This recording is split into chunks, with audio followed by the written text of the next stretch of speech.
Welcome friends, YouTube channel VG maths में आपका स्वागत है। हम आपके लिए मैथ्स से रिलेटेड कंसेप्ट लाते रहते हैं और आज का हमारा टॉपिक है ब्याज यानी कि इंटरेस्ट। हमें अपनी आवश्यकताओं की पूर्ति के लिए कभी कभी अतिरिक्त धन की ज़रूरत पड़ जाती है। इस हेतु हम बैंक, अन्य संस्था या किसी व्यक्ति से धन उधार या कर्ज लेते हैं। उधार लिए गए धन को मूलधन कहते हैं। उधार लिए गए धन के बदले में हमें कुछ अतिरिक्त धन चुकाना पड़ता है। उस अतिरिक्त धन को ब्याज कहते हैं। हम लोग कुछ पैसे लेते हैं, इसके अलावा भी कुछ पैसे उससे चुकाते हैं जो ब्याज कहलाती है। मूलधन और ब्याज मिलकर मिश्रधन बन जाते हैं, मिश्रधन कहलाती है। इंटरेस्ट एक निश्चित दर पर कैलकुलेट किया जाता है, जैसे 5% वार्षिक। इसका अर्थ है कि प्रत्येक 100 रुपया पर प्रति वर्ष 5 रुपया ब्याज के रूप में अतिरिक्त धन देना पड़ेगा। अगर हम किसी से 100 रुपया कर्ज लेते हैं और उस अमाउंट को 1 वर्ष तक अपने पास रखते हैं तो हमें 5 रुपया ब्याज देना होगा और मूलधन और ब्याज मिला करके मिश्रधन बनता है। इस तरह मिश्रधन के रूप में हमें 105 रुपया देना होगा। ये 5 रुपया ब्याज है, यहाँ कैलकुलेशन का आधार बनता है। 6% तिमाही, प्रत्येक 100 रुपया पर प्रत्येक 3 माह में 6 रुपया ब्याज के रूप में अतिरिक्त देना पड़ेगा। अगर 3 महीना ही हम पैसा रख लेंगे तो 6 रुपया देना पड़ेगा। अगर 6 महीना अगर हम रखते हैं तो 6 2 बार ये प्रक्रिया को अपनाना पड़ेगा। अनेक वर्षों के लिए हमारे पास ब्याज के कैलकुलेशन के लिए 2 परिपाटी है, एक साधारण ब्याज सिंपल इंटरेस्ट और एक चक्रवृद्धि ब्याज कंपाउंड इंटरेस्ट। साधारण ब्याज में समय के साथ केवल ब्याज बढ़ता है, मूलधन यथावत रहता है। और एक दूसरी परिपाटी है, आमतौर पर बैंकिंग संस्थाएं इसी परिपाटी का अनुसरण करती है। एक निश्चित अवधि के बाद ब्याज मूलधन में जोड़ दिया जाता है और आगे की अवधि में ब्याज की गणना बढ़े हुए मूलधन पर की जाती है।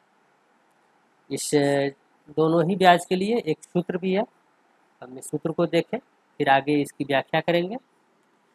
यदि ब्याज को I, मूलधन को P, समय को T तथा दर को R% अगर वार्षिक रूप से व्यक्त करते हैं तो ब्याज बराबर P गुने R गुने T यानी कि मूलधन गुने समय गुने दर बटे 100।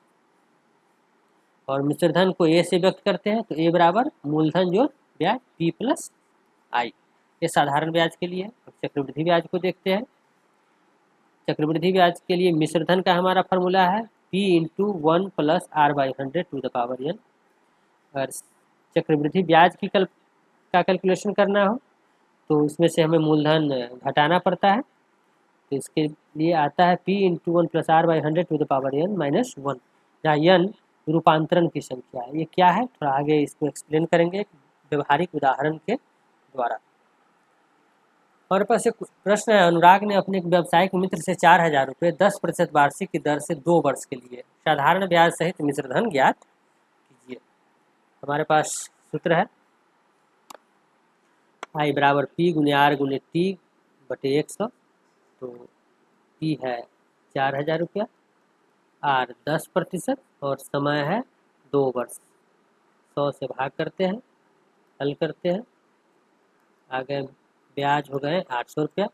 मिश्रधन होंगे मूलधन 4,000 जोड़ 800 रुपया यानी कि 4,800 रुपया।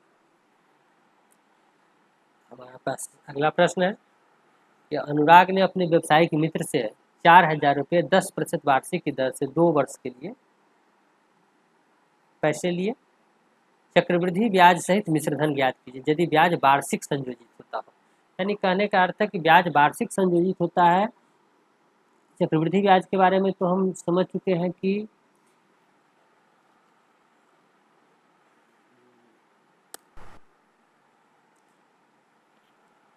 ब्याज एक निश्चित अवधि के बाद मूलधन में जोड़ दिया जाता है और आगे की अवधि में ब्याज की गणना हेतु नया मूलधन प्रयोग किया जाता है।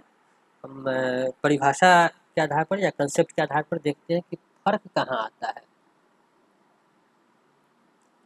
अगर 4,000 रुपये मूलधन है, तो अगर सिंपल इंटरेस्ट से देखते हैं तो पहले वर्ष में, फर्स्ट ईयर में ब्याज कितने होंगे? 4,000 गुने 10/100, ब्याज आएंगे 400 रुपये। दूसरे वर्ष में भी ब्याज आएंगे 400 रुपये, क्योंकि साधारण ब्याज में मूलधन यथावत रहता है। और कंपाउंड इंटरेस्ट यानी चक्रवृद्धि ब्याज में प्रथम वर्ष में ब्याज आएंगे 4,000 और इसका ब्याज आएगा 400 रुपया। पर दूसरे वर्ष के कैलकुलेशन में ये अंतर पड़ेगा। यहाँ मूलधन में ब्याज जोड़ करके हम अगले वर्ष के लिए ब्याज की गणना करते हैं। तो यहाँ ब्याज आएंगे, मूलधन हो जाएंगे 4400 रुपये, और 4400 में ब्याज की गणना करेंगे 10, एक साल के लिए है 100 रुपया, ये खत्म। तो दूसरे वर्ष में हमारे पास ब्याज आएंगे 440 रुपया। पहला वर्ष का ब्याज है 400, दूसरे वर्ष का है 440 रुपया। तो टोटल हमारे पास चक्रवृद्धि ब्याज में आएंगे ब्याज 840 रुपया। साधारण ब्याज आए थे 2 वर्ष में 800 रुपया, और चक्रवृद्धि ब्याज आएंगे 840 रुपया। ये 400 का जो अगले वर्ष में जो ब्याज कैलकुलेट होता है, ये भी जोड़ना पड़ता है। एक फार्मूला के आधार पर हम डायरेक्ट प्रयोग कर सकते हैं। P 4,000 रुपये 1 + R 10/100, 2 वर्ष के लिए है। तो 2 वर्ष में ब्याज की गणना 2 साल के लिए की जाएगी, तो अवधि हो जाएंगे 2, नंबर ऑफ पीरियड 2 होंगे, -1।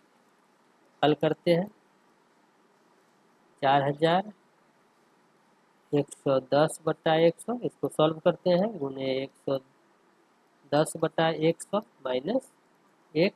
जब इसको सॉल्व करेंगे तो हमारे पास आएंगे 4,000 गुने 21,100/100 गुने 100, सॉल्व कर देते हैं, आ जाते हैं 21 चौका 84, 840 रुपये। मिश्र धन हो जाएंगे 4,000 जोड़ 840 रुपया, यानी कि 4,840 रुपया। थोड़ा सा फर्क पड़ता है साधारण ब्याज और चक्रवृद्धि ब्याज में। इसी से संबंधित एक और अगला उदाहरण लेते हैं। वही क्वेश्चन है, फर्क पड़ता है कि यहाँ ब्याज अर्धवार्षिक संयोजित होता है, यानी कि प्रत्येक 6 महीने पर ब्याज की राशि मूलधन में जोड़ दी जाती है। तो क्या फर्क पड़ता है, कैसे बनता है, ये देखते हैं।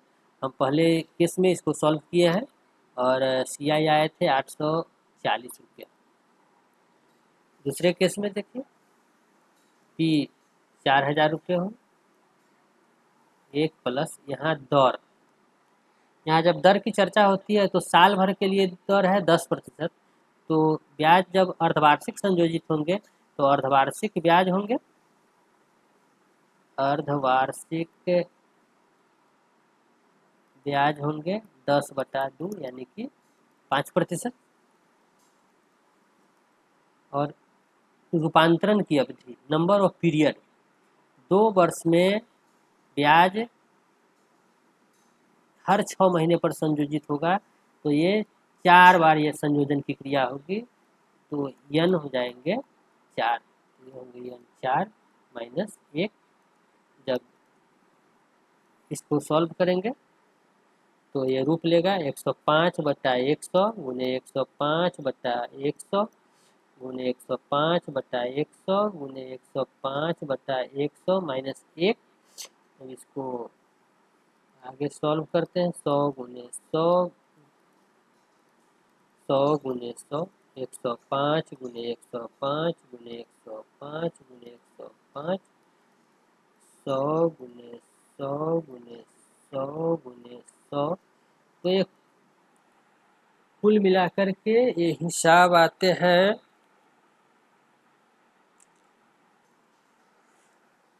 हिसाब हमारे सामने 21550 625/2 4 6 8, यानी कि तकरीबन 0.2155। तो 4000 में इतना से गुना करते हैं 2155, तो तकरीबन आते हैं 862.03 रुपये। तो चक्रवृद्धि ब्याज में साधारण ब्याज की अपेक्षा ज़्यादा ब्याज देना पड़ता है, ज़्यादा मिश्रधन देना पड़ता है। Thanks for watching video.